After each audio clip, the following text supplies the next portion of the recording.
सिंध समेत समूरे मुल्क में आज़ादी जो जश्न।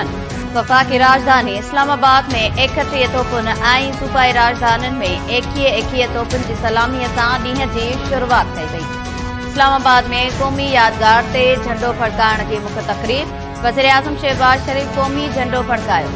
यौम आज़ादी ते चइनी सूबनि जो अवाम पुरजोश। कराची, कोयटा, पेशावर ऐं लाहौर में जश्न आज़ादी जूं शानदार तक़रीबूं। हर पासे पाकिस्तान जिंदाबाद जे नारनि जी गूंज। गिलगित बल्तिस्तान में भी क़ौमी परचम फड़कायो वियो।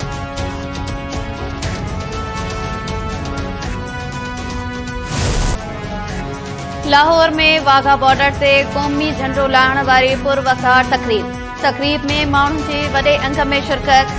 फिज़ा पाकिस्तान जिंदाबाद जे नारनि सां गूंजी पई।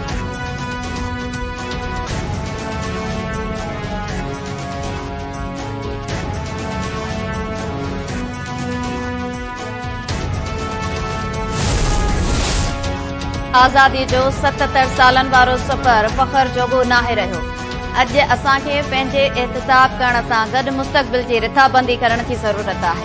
इस्लामाबाद में तक़रीब खे ख़िताब कंदे वज़ीर आज़म शहबाज शरीफ़ आज़ादी जे ॾिण ते क़ौम खे वाधायूं ॾींदे चयो आहे त दुश्मन पाकिस्तान जी तरक़ी रोकण लाइ सभु वसीला इस्तेमाल करे रहियो आहे।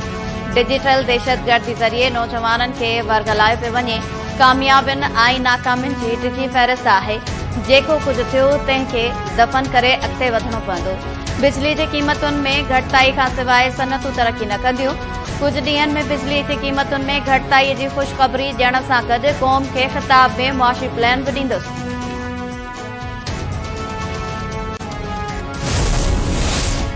चैलेंजिस खे मुंहुं ॾियण लाइ इख़्तिलाफ़नि खे विसारे गॾिजी कमु करणो पवंदो।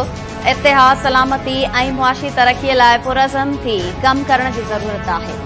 सदर आसिफ ज़रदारी यौम आज़ादी ते क़ौम खे वाधायूं ॾींदे चयो आहे त जमहूरी इदारनि जे इस्तेहकाम ऐं क़ानून जी हुक्मरानी तोड़े अवामी मफ़ाद लाइ गॾिजी कमु करणो पवंदो।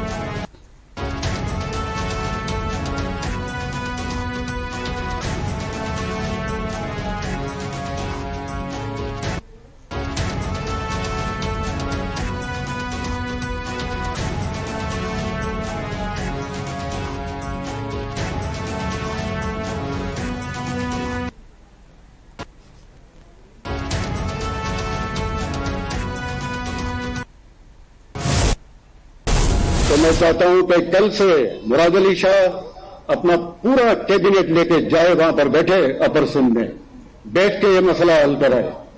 धाड़ेल कौन होते हैं जो हमारे लोगों को तंग करें? वो क्यों इतने पावरफुल होते हैं?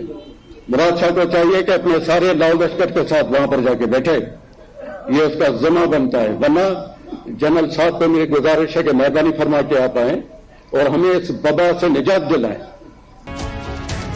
Peoples party MNA Makhdoom Jamiluzzaman Sindh हुकूमत के धाड़ेलन आॾो बेवस करार ॾींदे अवाम जे तहफ़ुज़ ऐं धाड़ेल राज जे ख़ात्मे लाइ पाक फ़ौज खे मुदाख़लत जी अपील करे छॾी। हाला में मीडिया सां ॻाल्हाईंदे मखदूम जमीलुज़्ज़मान चयो त पार्टी में शहीद बेनज़ीर भुट्टो खे घटि वधि ॻाल्हाईंदड़नि जी मौजूदगी पार्टी वफ़ादारनि लाइ पुॼी मरण जो मक़ाम आहे। पीपल्स पार्टी खां रुॻो मां नाराज़ न आहियां। कुझु ॿिया दोस्त बि आहिनि जिन जा नाला बाद में ॿुधाईंदुसि। शहीद बेनज़ीर ते हमले में शहीद थींदड़नि जी पीपल्स पार्टी वारसी नाहे कई। कच्चे में ऑपरेशन सिंध हुकूमत जे वस जी ॻाल्हि नाहे। पाक फ़ौजी सिंध खे धाड़ेलनि खां निजात ॾियारे सघे थी।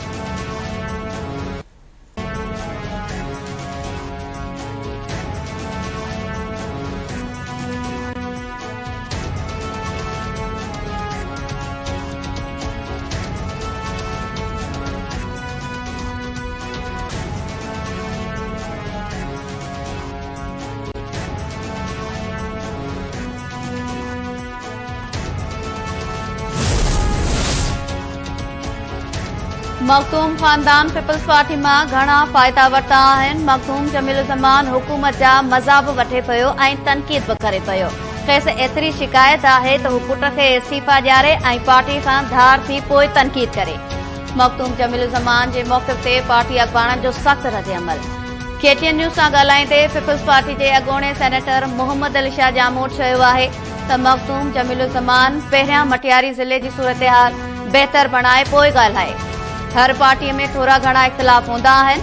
घुर्ज इन ॻाल्हि जी आहे त पार्टी जे अंदरूनी मामलनि ते ॿाहिरि वावेला न करणु घुर्जे। पीपल्स पार्टी MPA मखदूम फखर ज़मान फौज खे मुदाख़लत जी दावत ॾियण वारे मौक़िफ़ खे मखदूम जमील ज़मान जी ज़ाती राय करार ॾींदे चयो आहे त हू अहिड़े मौक़िफ़ सां इत्तेफ़ाक़ नथो करे। सिंध हुकूमत धाड़ेलनि ख़िलाफ़ असराइता क़दम खंया आहिनि। पाक फौज जी मुदाख़लत बाबति मखदूम जमील ज़मान पाण ई मौक़िफ़ ॾेई सघे थो। नथो लॻे त को बि अॻवान पार्टी खां नाराज़ आहे। सभु हिक ई पेज ते आहिनि।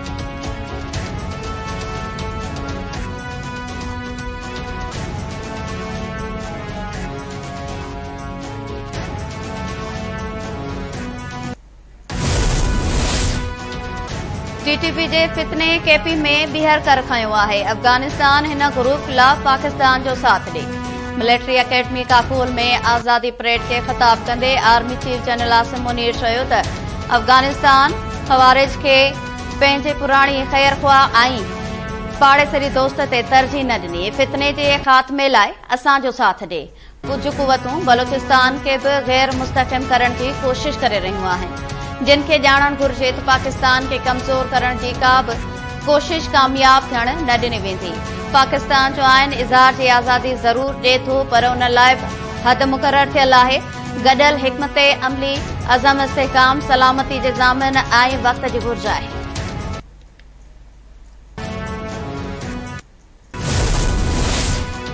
पाकिस्तान में तशद्दुद जी का बि गुंजाइश न आहे। सभु मुल्कनि ख़िलाफ़ कंहिं बि साज़िश जो हिसो न थियण जो वाइदो कनि। कोयटा में परचम कुशाई वारी तक़रीब खे ख़िताब कंदे नायब वज़ीर आज़म इसहाक़ डार चयो त गॾिजी मुल्की तरक़ीअ लाइ कमु करणो पवंदो। मईशत बहितर थी रही आहे। जल्द पाकिस्तान ख़िते में उभरंदड़ तारो हूंदो।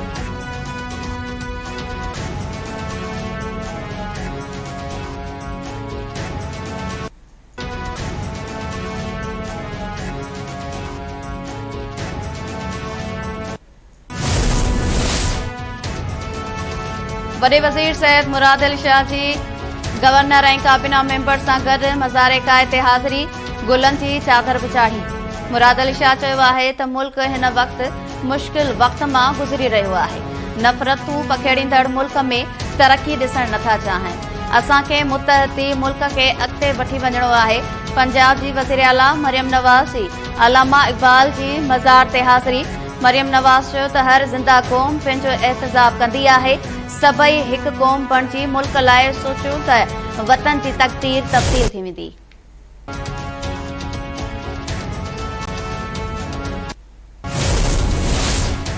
रूसी सदर व्लादिमीर पुतिन रूस सदर ऐं वज़ीर आज़म खे आज़ादीअ जे ॾिहाड़े ते वाधायूं। रूसी सदर चयो त समूरनि पाकिस्ताननि लाइ अमन ऐं नेक ख़्वाहिशुनि जो इज़हार कयां थो। पाकिस्तान ऐं रूस विच में दोस्ताना लाॻापा आहिनि। सहकार सबब दहशतगर्दी जे ख़ात्मे ऐं अफ़गान तकरार जे हल जी कोशिश जा सुठा नतीजा थी रहिया आहिनि।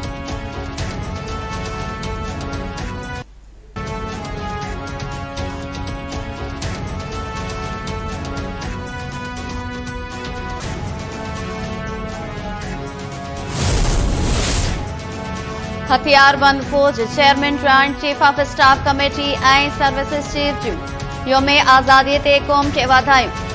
मुल्क जी ख़ुदमुख्तियारी, दिफ़ा ऐं सलामतीअ लाइ हर हद ताईं वञण वारे अज़म जो इज़हार। ISPR चयो आहे त महिनत सां हासिल कयल आज़ादीअ खे इज़त ऐं वक़ार सां महफ़ूज़ रखियो वेंदो।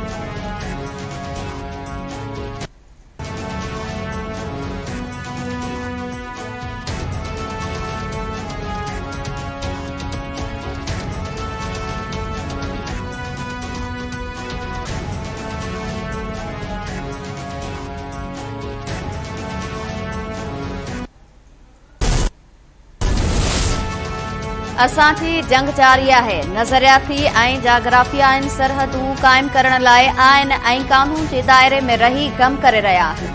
इस्लामाबाद हाई कोर्ट जे जस्टिस मुहसिन अख्तर कियानी अदालत में परचम फड़काइण वारी तक़रीब खे ख़िताब कंदे चयो आहे त मुल्क लाइ जानियूं क़ुर्बान कंदड़ शहीदनि खे बि यादि रखणु ज़रूरी आहे।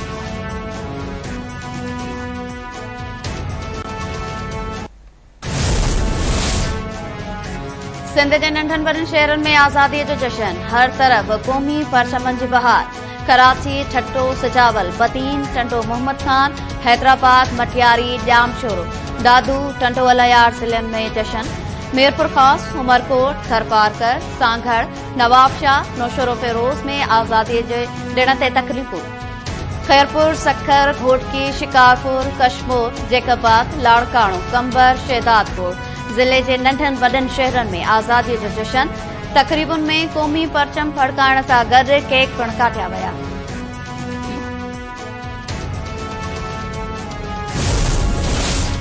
कराची में मज़ार क़ाइद ते गार्ड्स जी तब्दीलीअ जी तक़रीब। पाकिस्तान नेवल अकेडमी जे कैडेट्स गार्ड्स जूं ज़िम्मेवारियूं संभाले वरितियूं। Corps commanders Karachi lieutenant general Babar Iftikhar जी मज़ार क़ाइद ते हाज़िरी। अवाम जी आमद जो सिलसिलो जारी। लाहौर में अलामा इकबाल जी मज़ार ते आर्मी जी कैडेट्स ज़िम्मेवारियूं संभाले वरितियूं।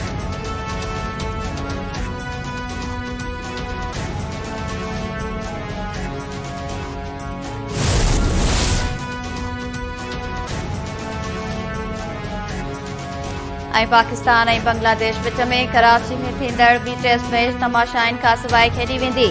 टेस्ट मैच 30 अगस्त खां 3 सेप्टेम्बर ताईं नेशनल स्टेडियम कराची में थींदी।